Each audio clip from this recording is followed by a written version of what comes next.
সরকারের পতন না, আমি পতন চাই গৌতম দেব আর রানা সরকার। এই দুইটা যতদিন থাকবে শিলিগুড়িকে বিনাশ করবে। सिलीगुड़ी के 46 नंबर वार्ड में आज अवैध निर्माण तोड़ने पहुंची नगर निगम की टीम और पार्षद दिलीप बर्मन के बीच तीखा विवाद छिड़ गया। जैसे ही टीम ने इमारत ढहाने की तैयारी शुरू की, पार्षद बर्मन ने मौके पर पहुंचकर कार्रवाई रोक दी। बर्मन का आरोप है कि अवैध घर को लेकर मालिक और निगम अधिकारियों के बीच पहले ही समझौता हो चुका था और फिलहाल तोड़फोड़ रोकने का निर्णय भी लिया गया था। उन्होंने निगम पर समन्वय की कमी का आरोप लगाया। तनाव बढ़ते ही निगम को कार्रवाई स्थगित करनी पड़ी। घटना से इलाके में चर्चा और हलचल मची हुई है और अब सभी की नजर इस इमारत पर निगम के अगले कदम पर टिकी हुई है। সরকারের পতন না, আমি পতন চাই গৌতম দেব আর রানা সরকার। এই দুইটা যতদিন থাকবে শিলিগুড়িকে বিনাশ করবে। শিলিগুড়ির বিনাশ 2011 সালে রুদ্রনাথ ভট্টাচার্য জিতছে, তারপরে শিলিগুড়ি জিতে নাই। কেন জিতে নাই? ওই গৌতম দেব 10 বছর মন্ত্রী ছিল, তারপরে সেখানে হারলে কেন? তার নিজের দোষে হারছে, এটা কেউ হারাতে যায় নাই। আর ওই ওম প্রকাশ মিশ্রা দাঁড়ালো, তাকে হারালো কে? গৌতম দেব, রানা সরকার। আবার কে? তারা দাদাগিরি করতে একার পক্ষে সম্ভব না, এটা প্রশাসন বুঝবে।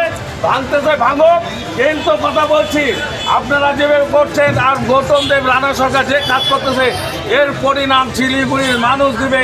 সারা শিলিগুড়ির মানুষের কাছে আমার আবেদন, এই ধরনের পুরো কর্পোরেশন যেভাবে মানুষের বিল্ডিং ভাঙা শুরু করছে, আপনারা রুখে দাঁড়ান, তাহলে আগামী দিনে আপনাদেরও বিপদ আছে।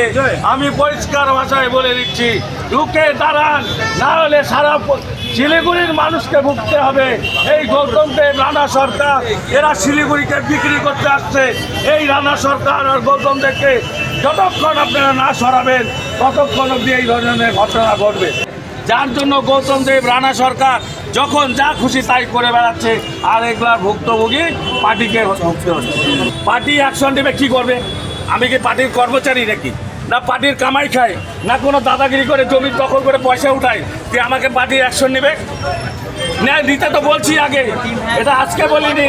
যেদিন বোর্ডের থেকে আমাকে জোর জবরদস্তি করে বের করে দেওয়া হচ্ছে, সেদিনই বলছি পার্টি আমাকে বের করে দিক, লিখিতভাবে বের করে দিক যে আমার জন্য দলের ক্ষতি হচ্ছে। আমি বের হতে কোনো অসুবিধা নাই, কারণ আমি যদি এখানে ধান্দা করতাম তাহলে পার্টির কথা শুনতাম। আমি ধান্দা করি না, আমি পার্টির কথা শুনতে রাজি না। পার্টির কেউ অন্যায় করবে সেটা বলা যাবে না, এটা হতে পারে না। মানুষ আজকে সিএম যেভাবে দৌড়াদৌড়ি করে ভোটের জন্য এবং মানুষের উপকার করে, আর রানা সরকার, গৌতম দেব তাকে কালিমালিপ্ত করার জন্য এই সব কাজগুলো করে বেড়াচ্ছে। বুঝতে পারবে কোন দিক দিয়ে পদক্ষেপ বাড়তে থাকবে। সারা শিলিগুড়িতে এরকম ধরনের হতেই থাকবে, বুঝবে তখন। অসুবিধাটা কী আছে? মানুষ এই যে চুপ করে বসে আছে, কেন করতে বসে আছে জানেন তো? কারণ এখন ক্যাচাল করবে, ডাঙ্গা মারবে, পুলিশ ধরে নিয়ে যাবে, উল্টাপাল্টা কেস দেবে। সেই কেসের ভয়ে কেউ যাচ্ছে না, ঠিক আছে? কিন্তু যেদিন এদের মাথা খারাপ হয়ে যাবে না, সেদিন কিন্তু পুলিশ কিছু কাজে লাগবে না। নেপালে দেখছেন তো কেমন হচ্ছে, দেখছেন তো?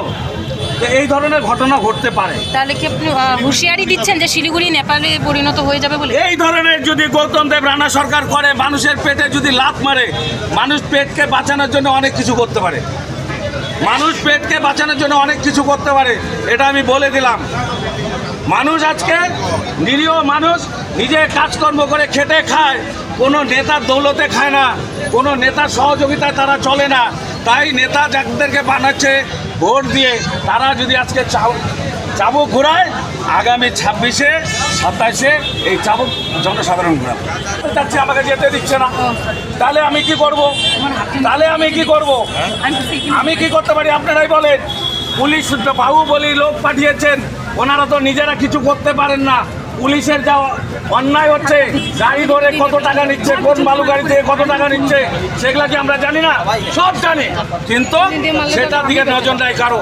আজকে পুলিশের দরকার, এই বিল্ডিং ভাঙতে লাগবে, মেয়রের কথা শুনতে লাগবে, রানার কথা শুনতে লাগবে, তার জন্য এই বিল্ডিং ভাঙতে আসছে আজকে, দিলীপ বর্মনকে ডাউন করার জন্য।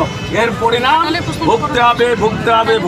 আমরা কিছুই জানি না, আমরা এটা আমাদের অবৈধ। আমরা কিভাবে জানবো? আজ থেকে 7 বছর আগে বিল্ডিংটা হয়েছে, বিল্ডিংটার এনওসি দেওয়া হয়েছে। কিভাবে কর্পোরেশন এনওসি দিয়েছিল? তখন কেন ভাঙলো না? বেআইনি হতো তখন ভেঙে দিত। হ্যাঁ, আর আজকে মানে আমরা এই দোকান দেওয়ার পরে এখন বলছে এটা অবৈধ হয়ে গেছে। কিভাবে হলো? এটা কিভাবে সম্ভব? তারপরেও জায়গাটা এই ওনাদের সঙ্গে আমাদের সঙ্গে একটা আন্ডারস্ট্যান্ডিং কী হয়েছিল, বলছে এরকম আমাদের একটা পার্কিং দিতে হবে, তাহলে আমাদের সঙ্গে আপনাদের সঙ্গে কোনো ঝামেলা নেই। তার জন্য আমরা 5 ফিট করে পিছনে ছেড়ে দিলাম, ছেড়ে দিয়ে ওদেরকে ওটা ভেঙে আবার বানিয়ে দিলাম। ওদের সঙ্গে আমাদের আন্ডারস্ট্যান্ডিং হয়ে গেছে, ওদের সঙ্গে কোনো ঝামেলা নেই। হ্যাঁ, আমাদের কাছে এই যে পেপারস আছে, আমরা এই যে আমরাও কর্পোরেশনে গিয়ে আমরা সেই দিয়ে ওখান থেকে আমরা সেই লেটার 1 কপি ওনাদের দিয়েছি, 1 কপি আমরা নিয়ে এসেছি। সেই বিষয়টা তো আমরা কীভাবে দেবো? এটা তো গায়ের জোরে কাজ হচ্ছে, এটা তো পার্টি পলিটিক্স না ভাবছি, এটা গায়ের জোরে কাজ হচ্ছে, এটা তো ঠিক না। নিশ্চয়ই বসতে বাধ্য হবো। এখন অসুবিধা তো কারো না, অসুবিধা হচ্ছে রানা সরকার আর গৌতম দেবের।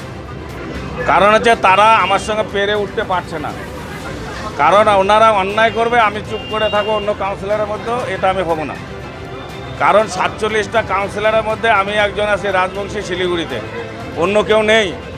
আর আমার উপরে যেভাবে চাপ সৃষ্টি হচ্ছে এখন অবধি, এবং আমার ওয়ার্ড নিয়ে যেভাবে ছেলে খেলা হচ্ছে, কয়েকদিন আগেও শিলিগুড়ি কর্পোরেশন থেকে লোক পাঠিয়েছিল চম্পাশাড়ি মোড়ের দোকানের জায়গাগুলো দেখার জন্য, কিন্তু সেখানে দেখা গেল যে আমাকে বাদ দিয়ে তারা কাজ করার চেষ্টা করছে। কিন্তু দোকানদার বা এই এলাকার মানুষ আমাকে পছন্দ করে, ভালোবাসে, তাই আমাকে ডেকেছিল। কিন্তু তখন আমি যেহেতু ছিলাম বলে তারা ওখান থেকে চলে গেল, এটা আমি ভিতরের খবর বলছি। কিন্তু এই ধরনের যদি তাদের দুরাচ্ছিটা থাকে, তাহলে আমাদের শিলিগুড়িতে তৃণমূলের কি পরিস্থিতি হবে তারা কোনো সময় চিন্তা করছে না, এটা তাদেরকে ভাবতে হবে। আপনারা জানেন এইসব অন্যায়ের জন্য কয়েকদিন আগে পাথরঘাটা মাটিগাড়ার ব্লকের একজন আমাদের পুরানো তৃণমূল কর্মী এবং তার বিশেষ হচ্ছে পঞ্চায়েত, তারা দল ছেড়ে বিজেপিতে চলে গেল এই দুটা লোকের জন্য। এই দুটা লোক কোনোদিন শিলিগুড়িতে কোনো নেতা হতে দেবে না। এরা চায় ওরাই রাজত্ব করবে, বাদবাকি সব ওদের চামচা হয়ে থাকবে। আমি কারো চামচা না, আমি তাদের চামচা, আমি জনসাধারণের চামচা, জনসাধারণের লেবার, জনসাধারণের ভাই। যদি অবৈধ হয়, যখন প্ল্যান দিল, প্ল্যানের পর 7 বছর বিল্ডিংটা খাড়া হয়ে গেল, মালিক বিক্রি করে চলে গেল, তারপরে এনওসিটা দিল কর্পোরেশন, তো তারপরে আবার ভাঙার ব্যাপারটা কী আসবে? কোনো ডিসপুট থাকতেই পারে, সেটা মিউচুয়াল করা হয়েছে এবং দুপক্ষকে নিয়ে মিউচুয়াল করেছে। আমার দায়িত্ব আমার এলাকার মানুষ যাতে কোনো ক্ষতি না হয়, সেটা আমি সবসময় দায়িত্ব নিয়ে কাজগুলো করি। যার জন্য কিন্তু 46 নম্বর ওয়ার্ডে যত মানুষ আছেন এবং অন্য ভাষাভাষী হোক এবং অন্য রাজনৈতিক দলের লোকরাও কিন্তু আমাকে প্রচণ্ড ভালোবাসে। কারণ হচ্ছে আমি দু নজরে দেখি না কাউকে।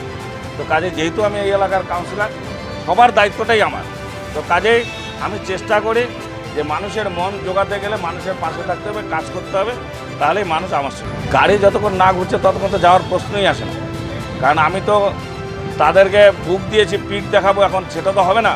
আর আমি তো রানা সরকার আর গৌতম দেব না যে এখন দরকার আছে কাউকে তেল মারবো আর দরকার শেষ হবে তখন পিছন ঘুরেও তাকাবো না, এই সিস্টেমে আমি চলি না।